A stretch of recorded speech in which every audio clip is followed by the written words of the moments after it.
Good morning everyone, welcome back again. I hope you doing well. और आज है Sunday की मॉर्निंग का टाइम इस समय 5:45 का हो रहा है। 5:30 बजे मैं उठ गई थी। जब से सर्दियां हुई हैं तो लगभग 5:30 बजे ही मैं उठ रही हूँ। और क्योंकि 5 बजे बहुत अंधेरा रहता है और आजकल देखिए बिस्तर से निकलने का मन भी नहीं करता है। और बच्चों के स्कूल भी थोड़ा सा लेट हो गए, आधे घंटे, तो फिर मेरा भी थोड़ा सा आधा घंटा लेट ही मैं उठती हूँ। तो आज जो मैंने टॉपिक पिक किया है, घर के काम कैसे जल्दी निपटाएं। जी हाँ, हम मोस्ट ऑफ लेडीज़ की यही प्रॉब्लम होती है कि हमारे घर के काम ख़त्म ही नहीं होते, सारा दिन का काम खत्म होता है। आजकल सर्दियों में दिन भी छोटे हो गए हैं और हम सारा दिन किचन में लगे रहते हैं और हमें अपने लिए बिल्कुल भी नहीं टाइम निकलता है। तो देखिए, हम सबके पास ऊपर वाले ने 24 घंटे ही दिए हैं और टोटली ये हम पे डिपेंड करता है कि उन 24 घंटे को हम किस तरीके से यूटिलाइज करते हैं, कैसे उस अपने कामों को जल्दी ख़त्म करके निपटा कर हम अपने लिए समय निकाल पाते हैं। देखिए, हम में से कुछ लेडीज़ तो ऐसी होती है ना, अपने काम फटाफट झटपट निपटा लेती हैं और कुछ तो ऐसे होते हैं कि उनके काम ही नहीं ख़त्म होते हैं। बस ये बहाना है कि सर्दियों में दिन छोटे होते हैं, हालांकि दिन तो वही होते हैं ना, 24 घंटे ही होते हैं, लेकिन ठंड की वजह से हम थोड़ा सा आलस करते हैं और हमारा काम थोड़ा बहुत डिले होता चला जाता है। फिर उसके बाद वो जो समय लगता है ना, कि सारा दिन हम किचन में बिज़ी रहते हैं, घर के कामों में बिज़ी रहते हैं, हमें अपने लिए समय नहीं मिलता है। तो मेरी कुछ टिप्स हैं जो मैं अप्लाई करती हूँ अपने ऊपर और इन टिप्स से मुझे बहुत फ़ायदा मिलता है, तो मैं आपके साथ शेयर करना चाहती हूँ। सबसे पहली टिप तो ये है कि सुबह जल्दी उठें। मॉर्निंग का ये टाइम जो होता है ना, अपने को सबसे ज़्यादा मोटिवेट करता है, सबसे ज़्यादा एनर्जी अपने में अंदर डालता है। आप सुबह जल्दी उठिए, फ्रेशन अप होइए। आप अगर योगा कर रही हैं, वॉकिंग कर रही हैं, वो करिए। थोड़ा टाइम अपने लिए निकालिए, 15 मिनट 20 मिनट जो भी आपके पास समय है उसमें बैठिए, शांति से अपने पूरे दिन को एनालाइज करिए। नेक्स्ट डे आपको क्या करना है, आज आपको क्या करना है, और यह जो दिन निकल गया है उसमें आपने क्या क्या किया है, आपसे क्या मिस्टेक हुई है, क्या आपने अच्छा किया है, क्या अच्छा सीखा है। तो ये जो 1 घंटा होता है ना, बहुत बढ़िया, बहुत कीमती होता है। सबसे पहले मुझे लगता है कि हर होम मेकर्स को अपनी जितने भी फैमिली मेम्बर्स हो उनसे सबसे पहले उठना चाहिए। और उठेंगे तो आपके अंदर एक ये बहुत पॉजिटिव एनर्जी भी डालता है। और जो लोग सुबह जल्दी उठते होंगे, मॉर्निंग पर्सन होंगे ना, तो वो खुद इस चीज़ को महसूस करते होंगे कि ये 1 घंटा सुबह कितना इम्पोर्टेंट है। फिर नेक्स्ट टिप मेरी है, किचन में आने के बाद में सबसे पहले आप किचन की स्लैब को एक बार ज़रूर थोड़ा सा साफ़ कर लीजिए, क्योंकि हम लोग रात में साफ़ करके ही सोते हैं, लेकिन फिर भी पता नहीं कौन से इंसेक्ट इधर उधर आते जाते रहते हैं। तो एक बार किचन को अच्छे से वाइप कर लें, रात के धुले हुए बर्तनों को अच्छे से अरेंज कर ले, ताकि आपको छोटे मोटे बर्तनों की जब ज़रूरत हो, आप कुकिंग कर रहे हो, तो उन्हें ढूंढने में टाइम ना वेस्ट करना पड़े। तो आप इन सब चीज़ों को एक बार बर्तनों को अरेंज कर लेंगे ना, तो आपकी सारी चीज़ें जगह पर पहुंच जाएंगी, जिसे अगर बाद में ज़रूरत हुई ना उन चीज़ों की, तो आपको जगह पे मिल जाएगा और जिसमें आपका टाइम भी वेस्ट नहीं होगा। नेक्स्ट टिप ये है मेरी, जो बहुत इम्पॉर्टेंट है, आप पहले से ही डिसाइड करके रखिए ना कि मॉर्निंग में क्या बनना है, बच्चों को टिफ़िन में क्या देना है, ब्रेकफास्ट में क्या देना है, लंच में क्या बनेगा। ये सारा अगर एक दिन पहले से आप सोच के रखेंगे, उसकी प्रिपरेशन करके रखेंगे, तो आपका काफ़ी हद तक काम आसान हो जाएगा। मॉर्निंग में आपको किसी से पूछने की ज़रूरत नहीं है कि भाई आज लंच में क्या बनाएं, आज टिफ़िन में क्या जाएगा। तो इसमें बहुत सारा टाइम हम लोगों का बचता है। नेक्स्ट टिप ये है, बच्चों का लंच जब भी आप बनाएं, टिफ़िन तैयार कर रहे हैं, उसी समय आप अपने लंच की भी तैयारी कर लें।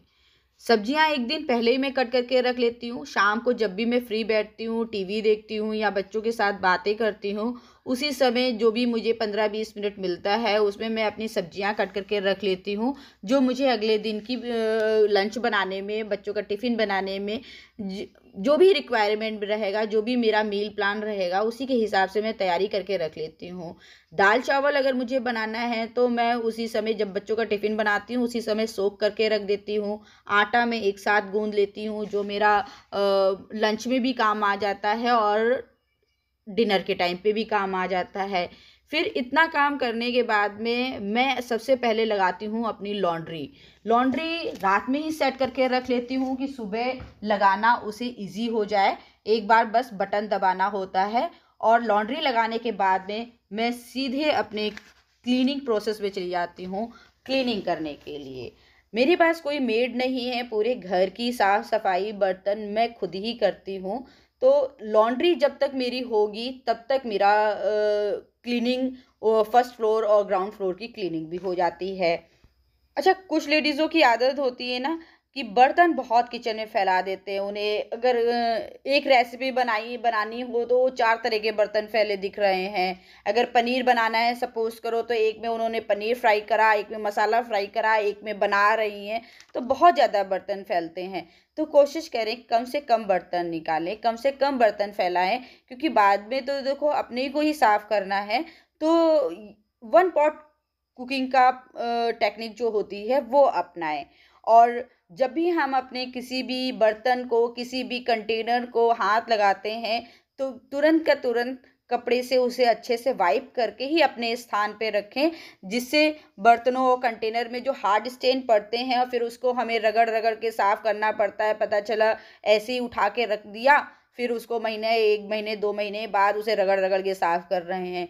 अगर आप एक कपड़ा अपने हाथ में रखेंगी ना, जैसे ही आपने किसी चीज़ को छुआ उसे तुरंत वाइप कर देंगी, तो हमें बाद में उसे साफ़ करने में उतनी मेहनत नहीं करनी पड़ती है। और नेक्स्ट टिप मेरी ये है कि जब भी आप कुकिंग कर रहे हैं, आपको कुकिंग के रिलेटेड जो भी चीज़ों की ज़रूरत है, आपको अगर स्टोर रूम से, अपने पेंट्री यूनिट से कुछ भी निकालना हो तो पहले ही निकाल कर रख लें। आपको फ्रिज से अगर कोई सामान चाहिए कुकिंग से रिलेटेड तो आप पहले ही निकाल के रख लें। तो इससे ये होता है कि आपको बार बार इधर उधर भाग भाग कर अपना सामान लेने की ज़रूरत नहीं होती है। पता चला आपने कुकर या कढ़ाई गैस पे चढ़ाई, फिर याद आया अरे फला सामान तो फ्रिज में रखा है, उसे निकालना है, तो पहले उसे निकाल के लाए। या पेंट्री यूनिट में रखा है, पेंट्री यूनिट से निकाल के लाए।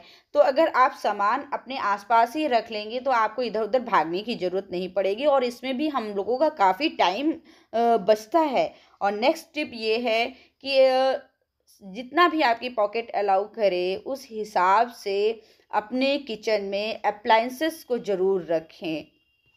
जैसे चॉपर हो गया, ये तो 200-300 रुपए की चीज़ें होती हैं ना। जैसे आजकल मैनुअल चॉपर बहुत घर घर में मिल जाता है, तो वो बहुत ही उपयोगी मतलब हम लोगों के लिए रहता है कि अगर आपको ज़रा सा दाल फ्राई करनी है, प्याज चॉप करना है, तो फटाक से उसमें प्याज चॉप हो जाता है और समझिए जो मिनटों का काम होता है ना वो चुटकी बजाते हो जाता है। तो मिक्सर हुआ, जूसर हुआ, राइस कुकर हुआ, आजकल तो तरह तरह के इलेक्ट्रॉनिक अप्लायंसेस अपने मतलब मार्केट में अवेलेबल है। आपका जैसा भी पॉकेट अलाउ करे उस हिसाब से छोटे मोटे अप्लायंसेस अपनी हेल्प के लिए ज़रूर रखना चाहिए किचन में। नेक्स्ट टिप मेरी ये है कि घर में आपने जो भी सामान, जैसे किसी पर्सन को कोई ज़रूरत लगा, उसने उस जगह से सामान उठाया, उसे वहीं छोड़ दिया। तो ऐसा ना करके आप खुद भी मत करिए और अपने घर में जितने भी मेंबर्स हो उनको भी बताइए जो सामान जहाँ से उठाया है वापस उसी जगह पे रख दें। क्योंकि सामान, एक तो उससे सामान नहीं बिखरेगा, दूसरी बात अगर आपने जो सामान जहाँ से उठाया है अगर दोबारा आपको ज़रूरत पड़ी तो आपको पता है कि ये सामान आपको यहाँ पे मिलेगा, इसका एक स्पेसिफिक जगह है कि ये सामान अगर आपको सपोज करिए फर्स्ट एड बॉक्स चाहिए, तो आपको पता है ना कि फर्स्ट एड बॉक्स इस अलमारी में, इस ड्रॉर में रखा है। आप जाएंगे किसी को भी बताएंगे कि यहाँ पर ऐसी चीज़ मिल जाएगी तो वो तुरंत उठा के ले आएगा। अगर सामान इधर उधर रखा है कि आज फर्स्ट एड बॉक्स इधर रखा है, कल उधर रखा है, परसों उधर रखा है, तो ऐसे तो आप भी चारों तरफ ढूंढते रहोगे कि अरे यहाँ रख दिया, वहाँ रख दिया, इधर रख दिया, उधर रख दिया, और किसी और को भी नहीं वो जल्दी से मिलेगा। तो कोशिश करें हर एक चीज़ का स्थान सुनिश्चित करें और जहाँ पे से उठाया है उस सामान को वहीं से वापस इस्तेमाल करने के बाद वहीं से वापस रख दें। अच्छा, घर का काम ख़त्म करने का एक एक टाइम ये भी होता है ना, हम लोग एक टाइम ये भी निकालते हैं ना, कभी-कभी बैठ के टीवी देखते हैं, बच्चों को पढ़ाते हैं या कोई और ऐसा काम करते हैं जो बैठने वाला काम है। जैसे टीवी देख रहे हैं या बच्चों को पढ़ा रहे हैं या किसी से फ़ोन पे बात ही कर रहे हैं, तो उस टाइम पे आप क्या कर सकते हैं? उस टाइम पे आप अपनी सब्ज़ी की चॉपिंग कर सकते हैं, जो आपको नेक्स्ट डे भी ज़रूरत पड़ सकती है। या आप अपने कपड़ों को फ़ोल्ड कर सकते हैं या आप उस समय प्रेस को कर सकते हैं। तो कहने का मतलब ये है कि मल्टीटास्किंग करिए। मल्टीटास्किंग जब होंगे और नेक्स्ट डे की आप प्लानिंग पे चलेंगे, तो आपका अगले दिन का बहुत सारा टाइम बचेगा। बहुत सारे काम आपके आसान हो जाएँगे। इसी तरीके के एक नेक्स्ट टिप ये मेरी है कि रात को सोने से पहले कुछ एक ऐसे काम जो होते हैं, वो आपको ज़रूर करके सोना चाहिए। जैसे आप किचन की क्लीनिंग करते हैं, आपको ज़रूर करके सोना चाहिए। बर्तन क्लीन करते हैं, ज़रूर करके सोना चाहिए।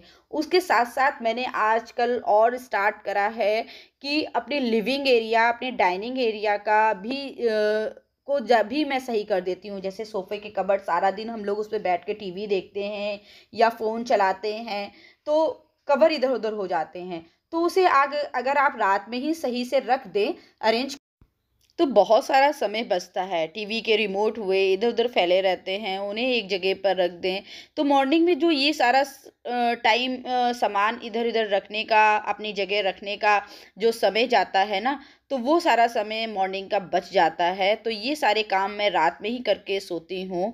अपना डाइनिंग एरिया, अपना लिविंग एरिया सही से अरेंज कर देती हूँ। तो यकीन मानिए इन सब चीज़ों को करने से काफ़ी सारा समय मॉर्निंग में बच जाता है।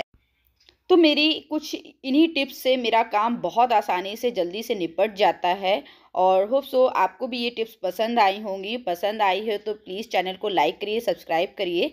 मिलूँगी नेक्स्ट ब्लॉग में, तब तक के लिए बाय बाय।